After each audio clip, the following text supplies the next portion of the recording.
Welcome to PR software YouTube channel. ఈరోజు ఈ వీడియోలో మనం జావాకు సంబంధించిన జేడీకే అలాగే ఎక్లిప్స్ ఎలా డౌన్లోడ్ చేసుకోవాలి, ఎలా ఇన్స్టాల్ చేసుకోవాలి అనేది చూద్దాం. సో ఫస్ట్ మన సిస్టంలో జావా ఉందా లేదా అని ఎలా చెక్ చేయాలి అంటే, సో సర్చ్కి వెళ్ళి CMD is nothing but command prompt అనమాట. సో ఈ కమాండ్ ప్రాంప్ట్కి వెళ్ళి జావా సి అని టైప్ చేయాలి. సో జావా సి అని టైప్ చేసినప్పుడు మనకి ఏమని వస్తుంది? Javac is not recognized అని వస్తుంది. అంటే మన పర్టికులర్ సిస్టంలో జేడీకే అండ్ ఎక్లిప్స్ అనేది ఇన్స్టాల్ చేసలేదు. సో ఫస్ట్ మనం ఇన్స్టాల్ చేసుకోవాలి. సో ఎలా ఇన్స్టాల్ చేసుకోవాలి? ఏదైనా ఒక ఇంటర్నెట్ బ్రౌజర్కి వెళ్ళి జేడీకే డౌన్లోడ్ అని సెర్చ్ చేయండి. JDK is nothing but Java development kit. So JDK download. So ఇందులో వచ్చిన ఫస్ట్ లింక్ ని ఓపెన్ చేసి, సో ఇక్కడ మీకు స్క్రోల్ చేస్తే ఇక్కడ జేడీకే 23, 21 ఇలా వర్షన్స్ అనమాట. మీకు ఏ వర్షన్ అయితే కంఫర్టబుల్ ఆ వర్షన్ డౌన్లోడ్, ఏ వర్షన్ అయినా డౌన్లోడ్ ఈ process same. So JDK 21. So JDK 21 మీరు లైనెక్స్ కి డౌన్లోడ్ చేస్తున్నారా, మ్యాక్ ఓఎస్ కా, విండోస్ అని సెలెక్ట్ చేసుకోండి. సో నేను ఇప్పుడు నేను విండోస్ కి డౌన్లోడ్ చేస్తున్నా కాబట్టి ఐఎమ్ సెలెక్టింగ్ విండోస్. సో ఇక్కడ x64 ఇన్స్టాలర్ అని ఉంది కదా, ఈ లింక్ పైన క్లిక్ చేయండి. సో ఎప్పుడైతే క్లిక్ చేస్తామో మనకి మన పర్టికులర్ సాఫ్ట్వేర్ అనేది డౌన్లోడ్ అనేది స్టార్ట్ అవుతుంది. సో ఇది ఒక 1 minute ఆఫ్ టైం తీసుకుంటుంది సో డౌన్లోడ్ అవ్వడానికి. సో ఇది డౌన్లోడ్ అయ్యే లోపు మనం ఎక్లిప్స్ కూడా డౌన్లోడ్ చేసుకుందాం. సేమ్ ఎక్లిప్స్ డౌన్లోడ్ అని సెర్చ్ చేయండి. So eclipse download.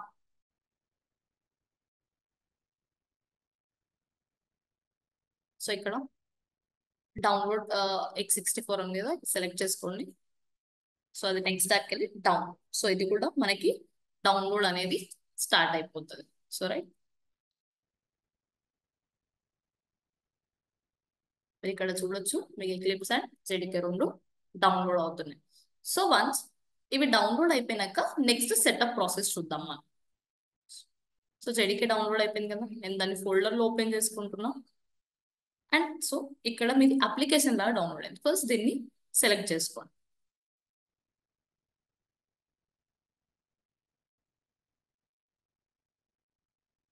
సో ఇక్కడ ఎస్,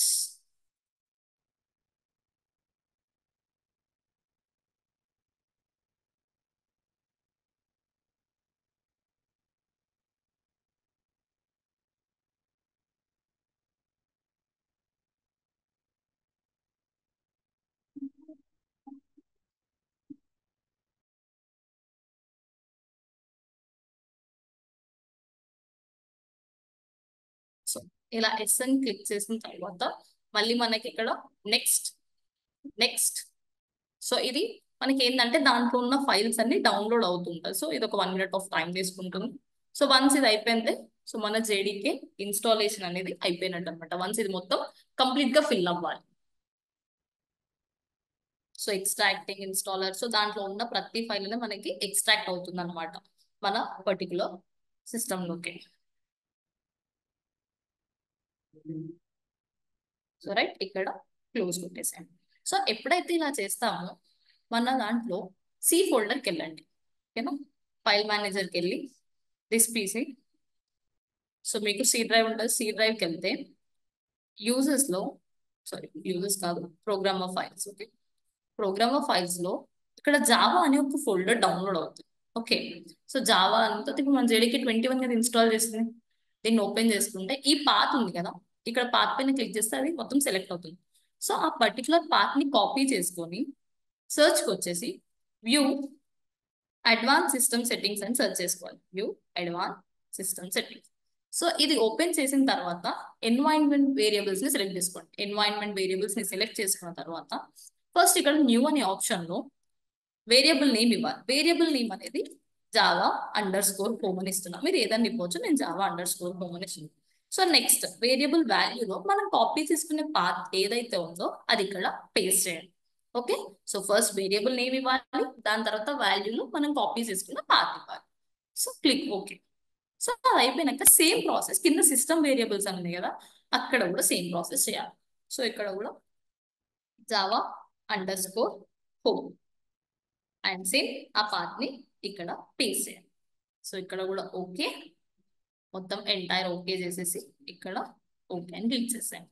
సో ఎప్పుడైతే మనం ఈ ప్రాసెస్ కంప్లీట్ చేస్తామో ఇప్పుడు కమాండ్ ప్రాంప్ట్కి వెళ్ళి సెర్చ్ చేస్తే మీకు జావా సి అని కొడితే ఈస్ ఆర్ నాట్ రికగ్నైజ్డ్ అని రాకుండా మనకు కొన్ని ఫైల్స్ చూపించాలన్నమాట. సో అలా చూపించినప్పుడు మనకి జేడీకే అనేది మన సిస్టంలో సక్సెస్ఫుల్ గా ఇన్స్టాల్ అయినట్టు. సరే ఓకేనా. ఇందాక మనకు చూస్తే javac is not recognized అని వచ్చింది, కానీ ఇప్పుడు చూడండి మనకు కొన్ని చూపిస్తుంది. అంటే దట్ మీన్స్ మన జేడీకే అనేది సక్సెస్ఫుల్ గా ఇన్స్టాల్ అయిపోయింది. So once JDK successful install అయిపోయిందిగా మన ఎక్లిప్స్ ఐడి కూడా సెటప్ చేసేసుకుందాం. సో ఎక్లిప్స్ ఐడి కూడా ఇన్స్టాల్ అయిపోయింది. Open in folder, double tap. So double tap చేశాక మనకి ఇలా ఎక్లిప్స్ ఇన్స్టాలర్ అని ఓపెన్ అవుతుంది. సో అక్కడ వన్స్ అది ఓపెన్ అవ్వడం కొంచెం స్లో టైం పడుతుంది. సో ఇక్కడ Eclipse IDE for Java and web developer select చేసుకోండి. So next click on install. So ఇక్కడ ఇన్స్టాల్ అవ్వడానికి ఇది కూడా ఒక 1 minute ఆఫ్ టైం తీసుకుంటుంది. So click on install. So ఈ పర్టికులర్ బార్ ఏదైతే ఉందో అది కంప్లీట్ గా గ్రీన్ అయ్యి లాంచ్ అని వస్తే మనకి అది ఇన్స్టాల్ అయినట్టు. So wait for 1 minute of time.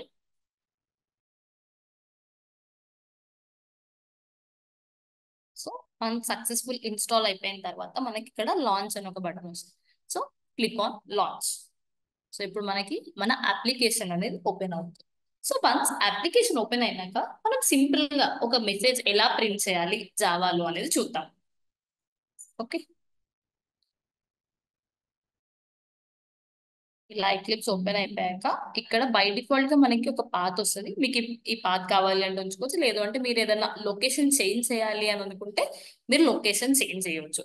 So ఇక్కడ జస్ట్ ఏదైనా పర్టికులర్ లొకేషన్ మీకు వెళ్ళాలి అంటే ఇక్కడ బ్రౌజ్ మీద క్లిక్ చేసేసి మీరు ఎక్కడైతే మీ ఫైల్స్ ని సేవ్ చేయాలి అనుకుంటున్నారో ఆ లొకేషన్ ని సెలెక్ట్ చేసుకోండి. లెట్ సపోజ్ ఇప్పుడు నేను డెస్క్టాప్ పైన సేవ్ చేద్దాం అనుకుంటున్నా, డెస్క్టాప్. సో ఇక్కడ నేను ఒక ఫోల్డర్ క్రియేట్ చేసుకుంటున్నా, న్యూ ఫోల్డర్. సో నేను జావా ప్రోగ్రామ్స్ అని రాస్తున్నాను. ఓకే, సో నాకు ఈ ఫోల్డర్ లో నేను చేసే ఫైల్స్ అన్ని సేవ్ అవ్వాలి అనుకుంటే ఈ ఫోల్డర్ సెలెక్ట్ చేసుకొని సెలెక్ట్ ఫోల్డర్ క్లిక్ చేయాలి. సో ఇప్పుడు మనకి పాత్ అనేది చేయాలి అంటే మీరు ఎక్కడైతే మీ ఫైల్స్ ని సేవ్ చేయాలి అనుకుంటారో ఆ ఫైల్ యొక్క పాత్ ని ఇక్కడ మీరు మెన్షన్ చేయాల్సి ఉంటుంది. So click on launch. ఇప్పుడు మీరు రాసే ఫైల్స్ అన్ని ఇప్పుడు మనం సెలెక్ట్ చేసుకున్న ఫోల్డర్ లో ఆ ఫోల్డర్ లో సేవ్ అవుతాయి అన్నమాట.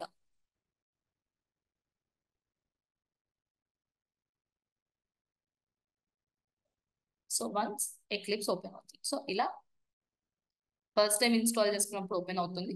సో ఫస్ట్ మనం ఎక్లిప్స్ లో ఏదైనా ప్రోగ్రామ్ రాయాలి అంటే ఫస్ట్ మనం బేసిక్ గా ఒక ప్రాజెక్ట్ క్రియేట్ చేసుకోవాలి. సో ప్రాజెక్ట్ ఎలా క్రియేట్ చేయాలి?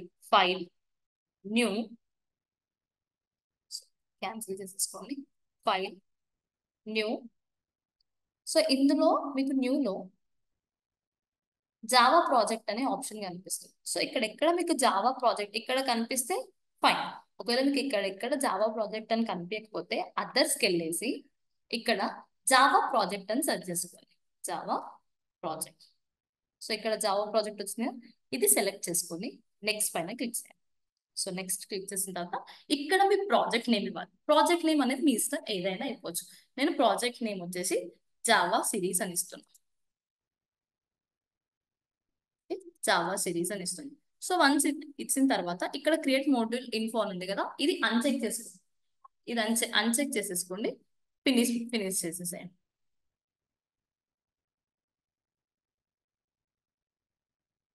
సో ఇది నో కొట్టేసాను. సో ఇప్పుడు మీరు మీ లెఫ్ట్ సైడ్ అబ్జర్వ్ చేస్తే మీకు జావా సిరీస్ అనే ఒక ఫోల్డర్ క్రియేట్ అయిపోయింది. సో ఇది ఫోల్డర్ క్రియేట్ అయిపోయినాక మనకి జావాకి ఒక క్లాస్ ఫైల్ క్రియేట్ చేయాలి. ఆ ఫైల్ ఎలా క్రియేట్ చేయాలి అంటే ఇప్పుడు ఏదైతే మనం ప్రాజెక్ట్ క్రియేట్ చేసుకున్నామో ఆ ప్రాజెక్ట్ పైన రైట్ క్లిక్ ఇచ్చేసి న్యూ క్లాస్ అని సెలెక్ట్ చేసుకోవాలి. సో ఇక్కడ క్లాస్ నుంచి ఒక రూల్ ఏంటంటే ఫస్ట్ లెటర్ అనేది క్యాపిటల్ ఉండాలి.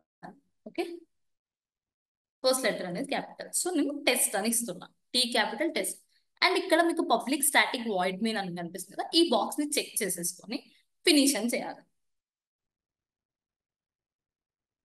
ఓకే, వన్స్ అలా చేసిన తర్వాత మన file name test dot Java and class name కూడా టెస్ట్ డాట్ జావా అని సేవ్ అవుతుంది. సో ఇక్కడ జావాలో పబ్లిక్ అంటే జనరల్ గా ఏంటి? ఇప్పుడు మనం ఏదైనా సోషల్ మీడియాలో కానీ ఏదైనా మనం పోస్ట్ చేసినప్పుడు పబ్లిక్ అని సెలెక్ట్ చేసుకుంటాం. పబ్లిక్ అంటే జనరల్ గా ఏంటి? ఎవరైనా మన డేటాని యాక్సెస్ చేయొచ్చు. సో ఇక్కడ కూడా పబ్లిక్ అంటే ఏంటంటే మనం క్రియేట్ చేసుకున్న క్లాస్ కానీ మెథడ్ కానీ మనం ఎక్కడైనా యాక్సెస్ చేయొచ్చు అని. సో క్లాస్ అనేది కీవర్డ్, టెస్ట్ అనేది క్లాస్ నేమ్. మనం రాసే కోడ్ అంతా క్లాస్ లోపలనే రాస్తాం. So next public static void. So public అనేది చెప్పా కదా, మనం ఎక్కడైనా యాక్సెస్ చేసుకోవచ్చు. స్టాటిక్ అనేది ఏంటంటే వన్ కాపీ ఆఫ్ మెమరీ అనేది క్రియేట్ అవుతుంది. So void is nothing but empty space, empty return type, and main is the starting point of the code. So ఇప్పుడు నేను ఒక హలో మెసేజ్ ప్రింట్ చేయాలి అనుకుంటున్నాను.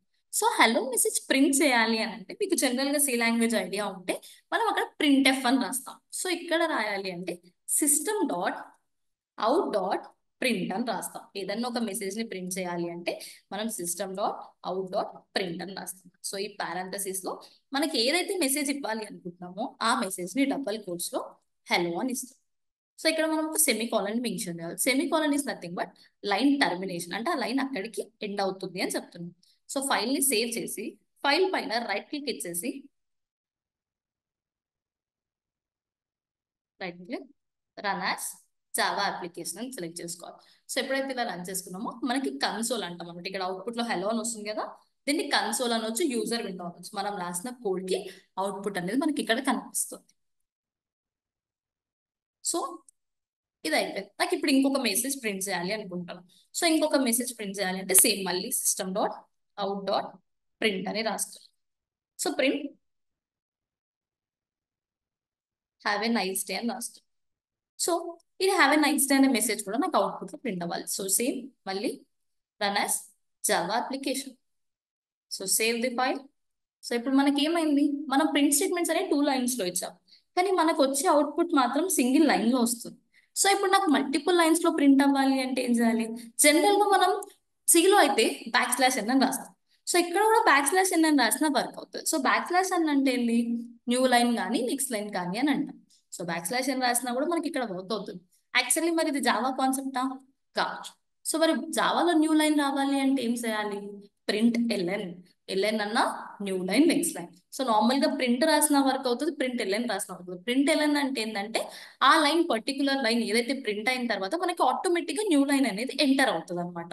అందుకే మనం system dot out dot print LN అని ఇస్తాం. సో ఇప్పుడు రన్ చేసి చెక్ చేయండి, మనకి మల్టిపుల్ లైన్స్ లో అవుట్పుట్ అనేది ప్రింట్ అవుతుంది. సో ఇక్కడ వరకు మీకు అంతా క్లియర్ అని అనుకుంటున్నా. మీకేమైనా డౌట్స్ ఉంటే కమెంట్ సెక్షన్ లో మెన్షన్ చేయండి. మీకు ఒకవేళ ఈ వీడియో నచ్చితే లైక్, షేర్ అండ్ సబ్స్క్రైబ్ చేసుకోండి. Thank you.